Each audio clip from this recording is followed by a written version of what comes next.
And now this next book we're going to look at, I'm not able to pull up the ebook on a live web page because it's on a website called Scribed and you need a subscription to view the book. So I'm going to show screenshots from a time period when I did have the subscription. I'm going to show you what it says. This book is called The Seven Feasts of Israel and the Messiah, 3rd edition, Discovering Our Judean-Messianic Hebraic Roots by Ronald Jean, Ph.D. Some information about the author. Ronald Jean, he has a bachelor's in biology from Florida Memorial University and a master's in education in health and wellness, American College of Education, and a Ph.D. in theology from Jacksonville Theological Seminary. He's a minister of the New Covenant with 20 plus years in its cultural experience. Although he speaks in churches of various faiths, he serves on the board of directors of Emmanuelites Advent Herald Ministries. Jean lives in Florida with his wife and 2 children. He is also the author of The Judgment and the Sanctuary and Reaching for God's Kingdom Basics. So he's not a black Hebrew Israelite. He is black, but he's not a BHI. And he has a PhD for all those who hold PhDs in high regard. But let's open up his book and see what he says. As you can see, this is from the Scribed website, like I said.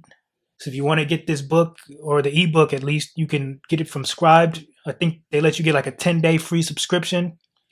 They make you put in a credit card number, but you can cancel it before it charges you, or you can purchase the book from like websites like Amazon. But this is when I had the free subscription.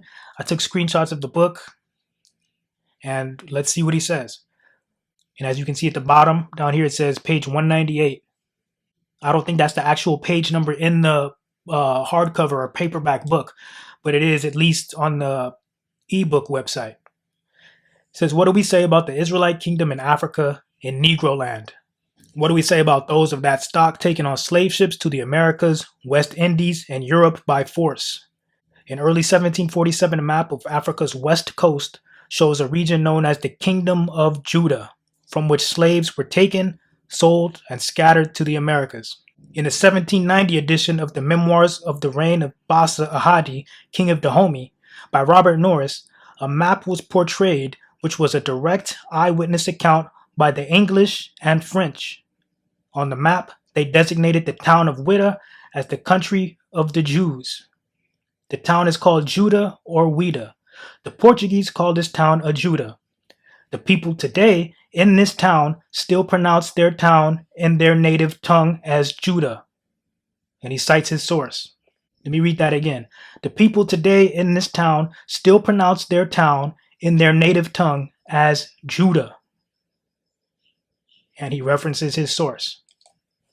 And when you look this book up on Amazon, it says it was published in the year 2019. So about 4 years ago, give or take. So a little while ago, any of you remember, there was a group of people who went to Africa, people who don't like this type of information, and they interviewed a so-called elder of the location that we've been reading about in Whydah or Judah. And according to that guy, they didn't know anything about Jews or the location being called Judah or anything like that. They only interviewed that one person, but that's just one person, and we don't even know what the circumstances were surrounding that. We don't know if he was really an elder. We don't know, I would like to think they didn't, have any deceitful intentions when they interviewed that guy or, asked him to say something like that. But, that's either way, that's just one person. But as we can see here, a PhD scholar writes that the people today in that town still pronounce their town in their native tongue as Judah. So I just thought I'd throw that out there. And this isn't meant to be taken as a shot at anybody or anything like that. I'm just saying that according to the research that I've conducted, this is what an actual PhD scholar is saying about this location today, Judah.